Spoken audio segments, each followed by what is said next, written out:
आज हम बात करेंगे combination of resistance. Combination of resistance क्या होता है? A combination of resistance is used in circuit. किसी इलेक्ट्रिक सर्किट में रेजिस्टेंस यूज किया जाता है so as to get desire value of current in electrical circuit. सबसे पहले रेजिस्टेंस का क्या मतलब होता है कि रेजिस्टेंस किसी इलेक्ट्रिक करंट का फ्लो को रोकना होता है, तो इसलिए हमें डिजायर वैल्यू का हमें करंट चाहिए, कम करंट चाहिए, उस हिसाब से हम रजिस्टर को लगा देते हैं जिससे कि करंट को फ्लो होना कम कर देता है। इसलिए a numbers of resistors have to used in order to combination.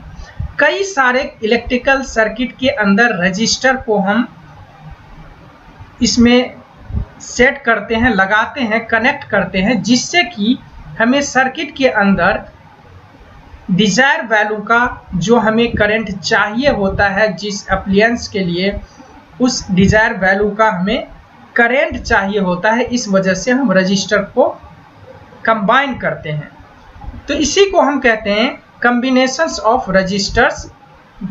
Current को अपने मर्जी के हिसाब से जिससे जितना हमें चाहिए उतना लाने के लिए हम रजिस्टर को कंबाइन करते हैं, that is called the combination of resistance. ये जनरली तीन तरह से हम इसको कंबाइन करते हैं। पहला सीरीज कॉम्बिनेशंस, दूसरा पैरेलल कॉम्बिनेशन, तीसरा जो है मिक्स कॉम्बिनेशन होता है। इसके अंदर पैरेलल और सीरीज दोनों होता है, यानी सीरीज में भी और पैरेलल दोनों कॉम्बिनेशंस होता है किसी सर्किट के अंदर। तो इसलिए सीरीज कॉम्बिनेशंस को हम सबसे पहले देखेंगे। यहाँ पे सीरीज कॉम्बिनेशंस के अंदर this is the electrical circuit, यहाँ से करंट फ्लो हो रहा है, यहाँ पे कुछ रजिस्टर लगा दिया है जिसका वैल्यू R1 है, इसका वैल्यू R2 है और इसका वैल्यू R3 है। इसका वोल्टेज V1 है, इसका वोल्टेज V2 है, इसका वोल्टेज V3 है, और क्यों है वो हम अभी बता रहे हैं। तो यहाँ पे अगर हम I करंट फ्लो हो रहा है, अगर हम रजिस्टर यहाँ पे कुछ रेजिस्टेंस लगा देते हैं तो क्या होता है कि करंट को फ्लो होने से रोकता है, करंट को फ्लो होने से रोकता है। अब इसमें के अंदर हमें इक्विवेलेंट रेजिस्टेंस पता करना है कितना है। इक्विवेलेंट रेजिस्टेंस क्या होता है? What is the equivalent resistance in given combinations of register, चाहे वो सीरीज हो, पैरेलल हो या सीरीज पैरेलल कोई सा भी हो। The equivalent resistance is that value of resistance which when replace in place of the combination. वो वैल्यू ऑफ रेजिस्टेंस जो कि इस कॉम्बिनेशन में जो रेजिस्टेंस है उसके बदले उसको सिंगल रेजिस्टेंस को अगर हम रिप्लेस करें तो सेम परफॉर्मेंस देगा उस सर्किट के आउटसाइड अगर लगाए वो resistance, that is called the equivalent resistance. मतलब जितने भी कॉम्बिनेशंस का जितने भी रेजिस्टेंस है उससे सिर्फ सिंगल कितना रेजिस्टेंस होगा जिससे कि सेम परफॉर्मेंस सर्किट में होगा, that is called the equivalent resistance.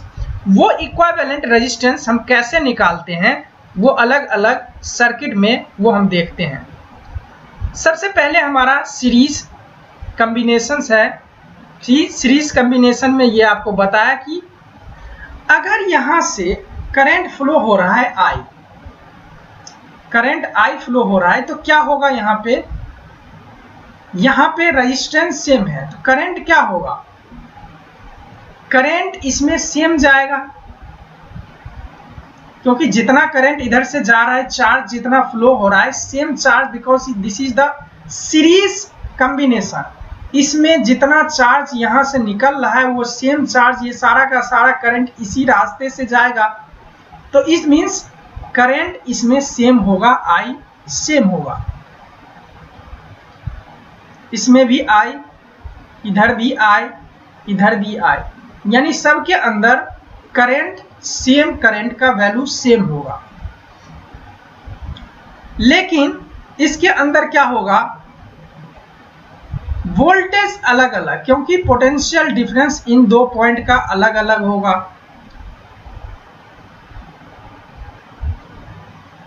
इस दो पॉइंट का अलग होगा, इस दो पॉइंट का अलग होगा।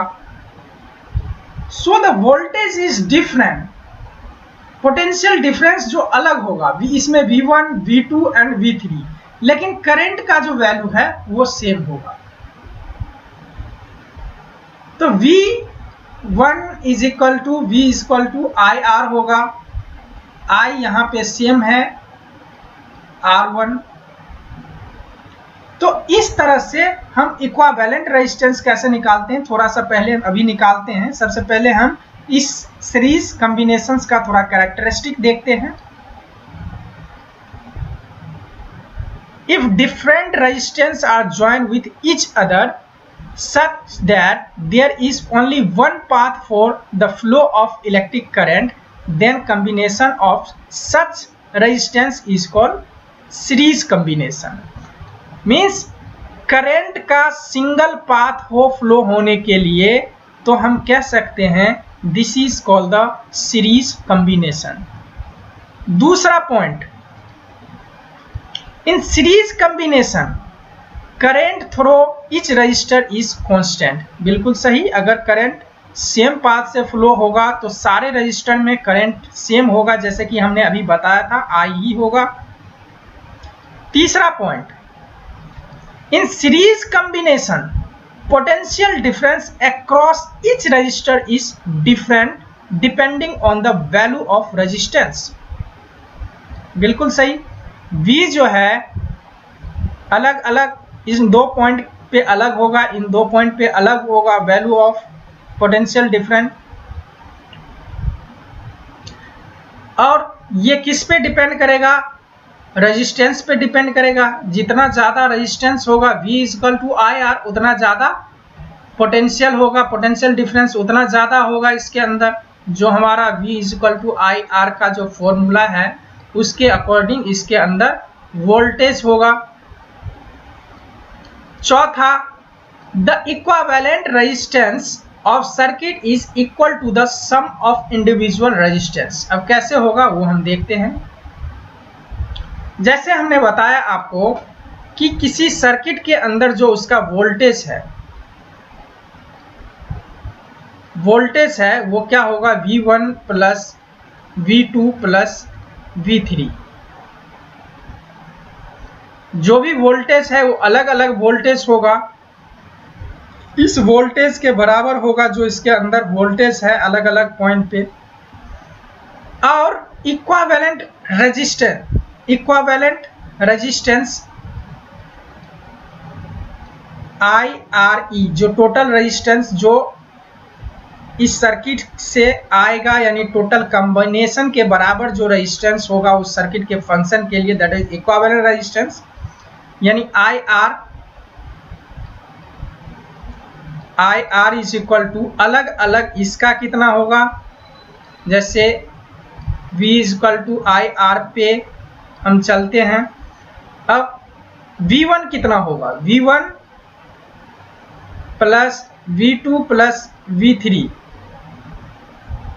IR इक्विवेलेंट है हमारा, V1 कितना होगा, V1 सर्किट के अंदर करंट तो सेम है, इस सर्किट के अंदर करंट तो सेम है, करंट यहाँ पे I है, सारे में I है, इस वजह से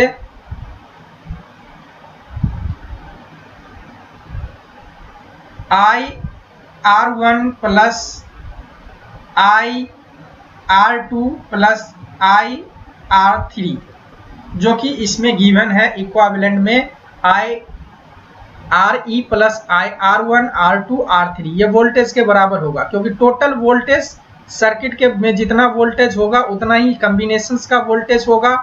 according to the Ohm's law V is equal to IR, अलग अलग पॉइंट पे I सेम है, रजिस्टर का रेजिस्टेंस डिफरेंट है, V is equal to IR। तो इससे हमारा ये निकल गया, I हम कॉमन ले लिया और इसमें भी I है, I से I कट जाएगा। इक्विवेलेंट रेजिस्टेंस क्या हो जाएगा कंडक्टर्स का, ये टोटल रेजिस्टेंस जो सर्किट के अंदर होगा वो उसके बराबर होगा। यानी इसका जो इक्विवेलेंट रेजिस्टेंस होगा सीरीज कॉम्बिनेशन में, RE in series combination is R1 plus R2 plus R3।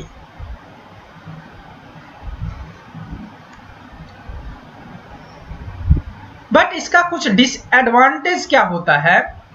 If one component is fuse then the other component of circuit will not function. अगर यहाँ एक कंपोनेंट यहाँ पे फ्यूज हो जाएगा तो बाकी इसी से रास्ता इसका सेम है, सर्किट का पाथ सेम है। अगर ये डिस्कनेक्ट हो गया, फ्यूज हो गया, तो सारा का सारा क्या होगा? डिस्कनेक्ट होगा और सर्किट फंक्शन नहीं करेगा। So this is the disadvantage of the series combination. दूसरा हम बात करते हैं पैरेलल कॉम्बिनेशन। पैरेलल कॉम्बिनेशंस क्या होता है कि रजिस्टर्स जो होता है वो बिल्कुल पैरेलल में होता है। पैरेलल में होने से, जैसे ये हमारा सर्किट है, बैटरी से कनेक्ट है, करंट यहाँ से मूव कर रही है, करंट जो है मूव कर रही है, आई मूव कर रही है। यहाँ पे करंट जाने के बाद क्या होगा? करंट का डायरेक्शन अलग अलग हो जाएगा इस पॉइंट से, इस जंक्शन से अलग अलग। इसमें I1 इसके तरफ जाएगा, I2 कुछ करंट, इसमें I3 कुछ करंट। लेकिन इन दोनों का जो पॉइंट है, इन दोनों का जो दो पॉइंट है वो सेम पॉइंट है। जो एंड पॉइंट जो है इस रजिस्टर का वो सेम है, इसलिए पोटेंशियल डिफरेंस वोल्टेज इसका सेम होगा। V इसका भी, V इसका भी, V इसका भी। इसलिए इसका जो इक्विवेलेंट रेजिस्टेंस होगा क्या होगा? सबसे पहले इसकी कैरेक्टरिस्टिक्स को थोड़ा सा देखते हैं। If there are more than one path for the flow of current in circuit then combination of resistance is called parallel combination. Parallel combination क्या होगा? If there are more than one path flow of current, यहां पे देख सकते हैं कई सारे path है करंट को फ्लो होने के लिए, इधर से भी, इधर से भी। तो इस वजह से इसको हम पैरेलल कॉम्बिनेशन कहते हैं। सीरीज कॉम्बिनेशन में क्या था? एक सिंगल पाथ के थ्रू करंट फ्लो हो रहा था, लेकिन पैरेलल कॉम्बिनेशन में अलग अलग पाथ, कई सारे पाथ हो सकते हैं।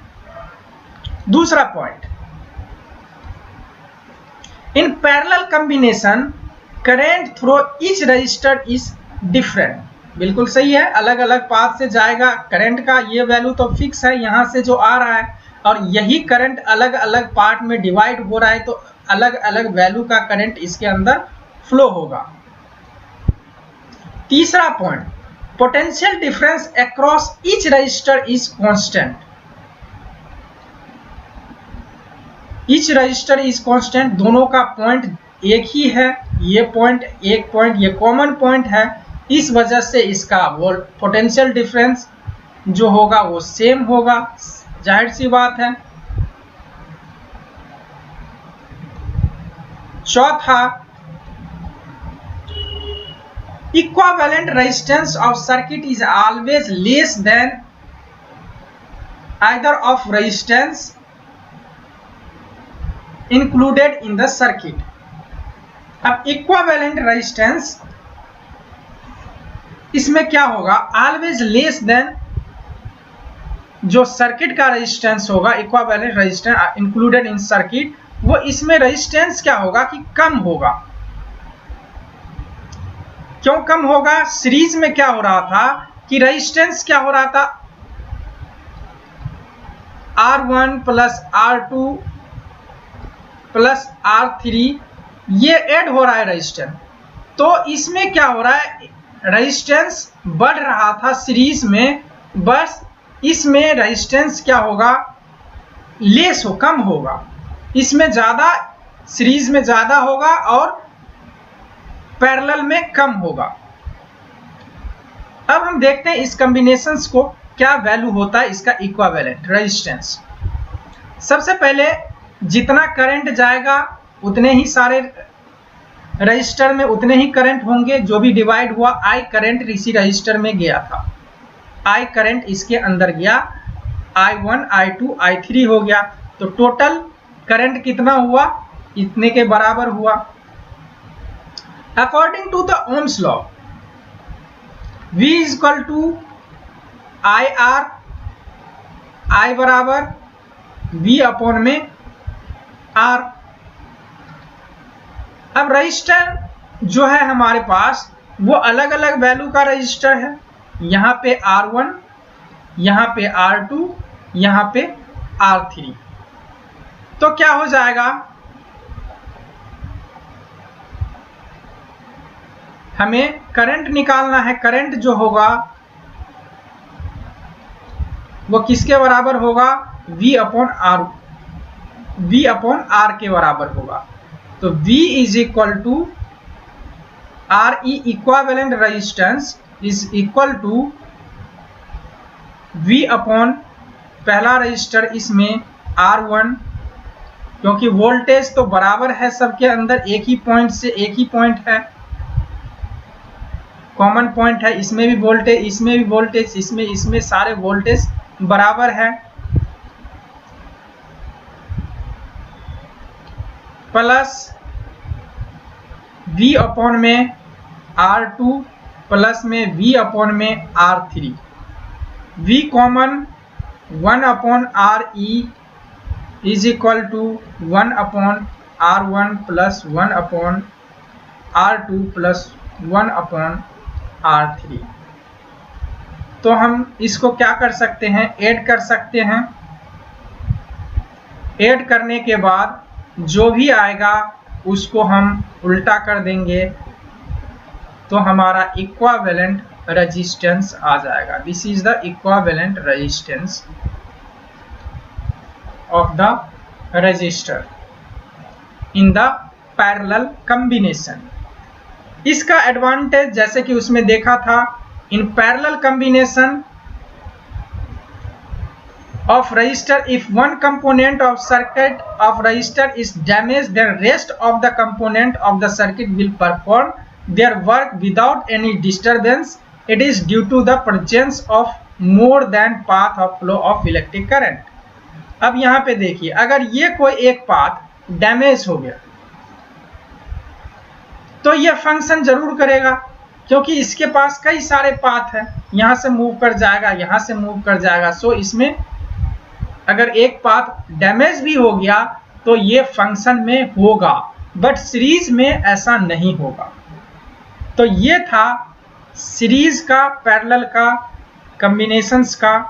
नेक्स्ट वीडियो में हम देखेंगे